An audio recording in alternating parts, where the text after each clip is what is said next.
specifically, these people, they don't pay taxes, they don't carry driver's licenses, they hate the government, hate the government's rules. I'm going to tell you about these people. They're so-called sovereign citizens and why they could be targeting homes in your neighborhood. I'm serious. You pay your taxes, probably have a driver's license, and make your kids get birth certificates. But there are some people who are called sovereign citizens who are openly ignoring all of the rules that you and I follow every single day. Why? They hate the government. And they've added a brand new tactic to what they do: stealing houses. They just move in. Who are these people? Wait till you find out. There are now hundreds and hundreds of them. That's next on the list. They're accused of taking over foreclosed and bank-owned homes and posting fake deeds and other bogus paperwork in the windows to prove that they are the owners. See that right there? So somebody comes along, maybe an inspector, and says, oh, maybe I'm wrong. Maybe these people really do own this house. Except those papers you're looking at right there, they're bogus, they're fake, they're make-believe. This townhouse belonged to a couple in the Atlanta suburb. They were evicted, but prosecutors say that they tried to take back the home with papers claiming that they're exempt from Georgia laws. Now, take a look at this. I want to show you something else. This home has a tennis court and a pool. It's worth more than $1 million. The group accused of squatting here allegedly took over a shopping center as well. They even charged rent. Prosecutors say these people are called, are you ready for this? Remember this word. I've been looking into this now for the better part of several weeks. Sovereign citizens. Sovereign citizens, part of a growing movement who believe that the laws of the land simply do not apply to them. Mark Potok studies sovereign citizens for the Southern Poverty Law Center. As a matter of fact, I read your magazine 2 days ago when I first got it, or when I got it this edition, and I saw that they were on the cover. So you guys have really been drilling down on these folks. Who are they? What's their MO, Mark? Well, their MO is pretty varied, actually. This business of seizing homes illegally is a new twist on many, many kinds of scams that have come out of the sovereign citizens movement.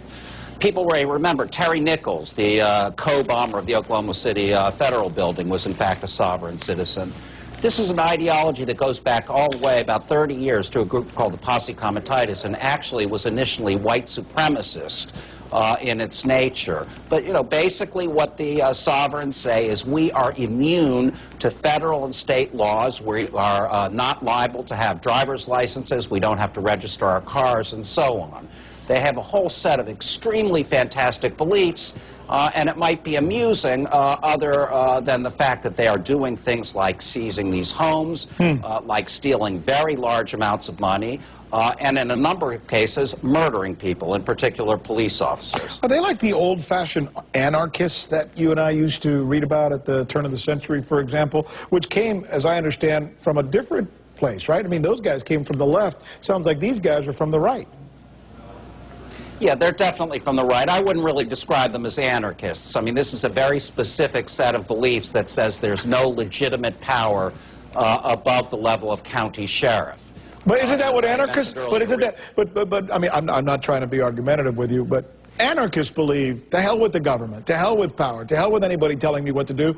I live my own life. Sounds like these people are saying the same thing. How are they different? Sure. I mean, there's some similarity. I mean, the way they're different is anarchists, you know, back in the day were very much against capitalism, any kind of money economy, and so on. It was all about very local, small communities.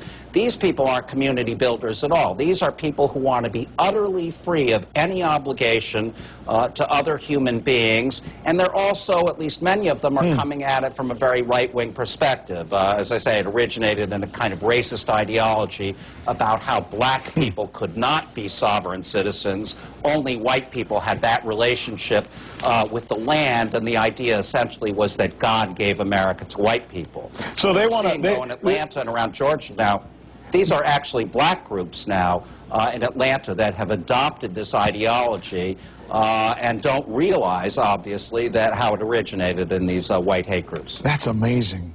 You know, the troublesome part of this, and I'm sure a lot of our viewers are listening to this conversation and they're bothered by it as well.